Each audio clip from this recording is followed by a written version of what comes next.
everyone. In today's video, I want to show you just how easy it is to plant brassicas. And I got everything laid out here. So I'm going to be planting a variety of things. So I'm going to be planting some cauliflower. I'm going to plant 2 cauliflowers, one here, and I have one here. Over here, I'm going to be planting some Brussels sprouts, 2 Brussels sprouts here, and then right over there, I'm going to be planting 2 blue curl Scotch kales, one there and one there in front of us here. This is going to be broccoli, so I'm going to plant 4. 1, 2, 3, 4 broccolis. And then over here, this is going to be cabbage. Now this is a variety I never tried before. This is called the early flat Dutch cabbage.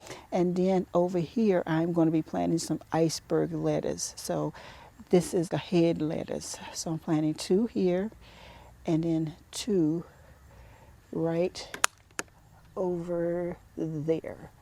So it's going to be a variety of things. Brassicas are really easy crops to plant. The biggest thing to remember is that they are heavy feeders, so they do like a lot of water. They don't like to be drowning in water because you don't want your roots to rot. Okay, so when you plant the brassicas, I usually just dig a hole with my hand because I don't know, maybe it's me liking to play in the soil.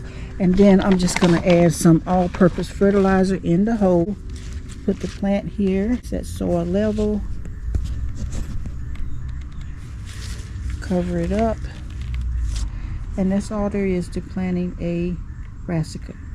So that's the cauliflower.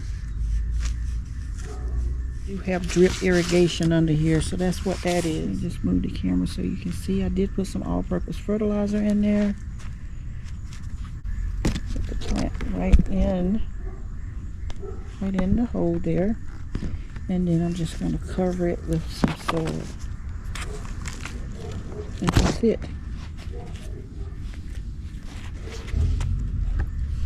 And that's the cauliflower. These are spaced about 12 inches apart, so I like to do that for my brassicas, my cauliflowers, and my blue curl Scotch kales because they do get kind of big. One thing about the compost is that it is really going to help your plants to maintain the nutrients that they need.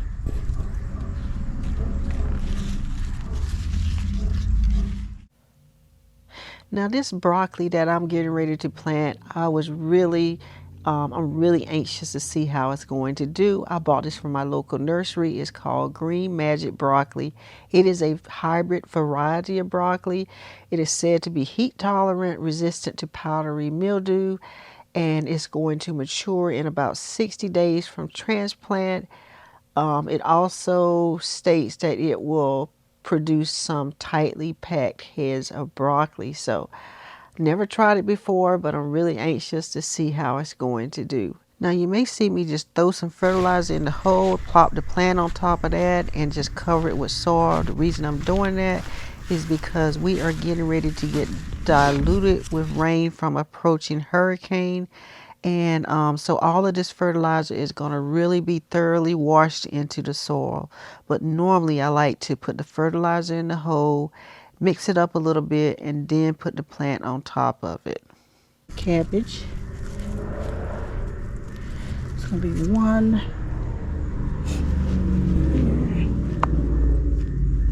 there. Sometimes I'm not really good at planting in a straight line. I admit it.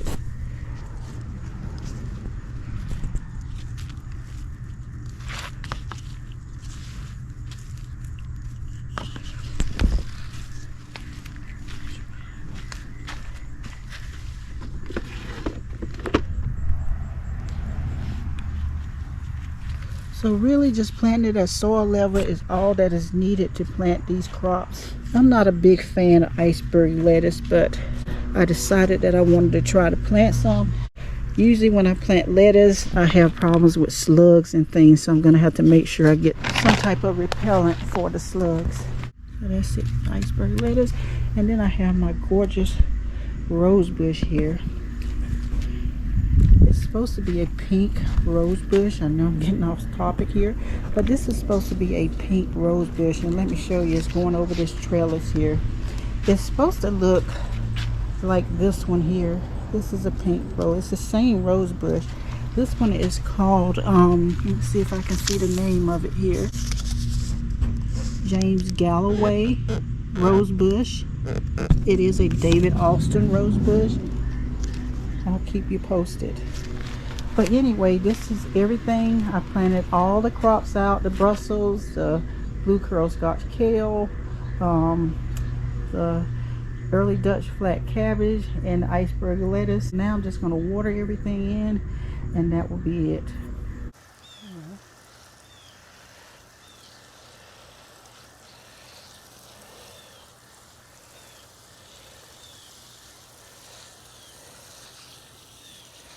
Now here in zone 8, I usually have trouble with the cabbage moth. So then I have these cabbage worms, and they come through and they will decimate your crops. And so one of the things that you can use is BT, which is Bacillus thuringiensis. That can really help to keep your crops from being decimated or eaten up and damaged from that worm. Now another thing that I really like to use is neem oil. It could take a little bit of time, but eventually it will kill the worms. Neem oil really helps my plants to flourish a little bit more. So I hope this video helped you to see just how easy it is to plant brassica. The biggest thing that I can say when it comes to planting any crop is to make sure that you maintain good soil health. You want to have your soil to be rich in compost, well-aged manure, and this is really going to help your plants to get them nutrients that they really need in order to thrive. But then you want to make sure that your soil is well draining, because if your soil is not well draining, then your plants will rot because they will be maintaining too much water. Because as I mentioned, they do like water, brassicas, but they don't want to be drowning in water. So if you can do these things, then you'll have a healthy crop. I hope you enjoyed today's video. Thank you so much for joining me, and I will see you on the next one. Bye-bye.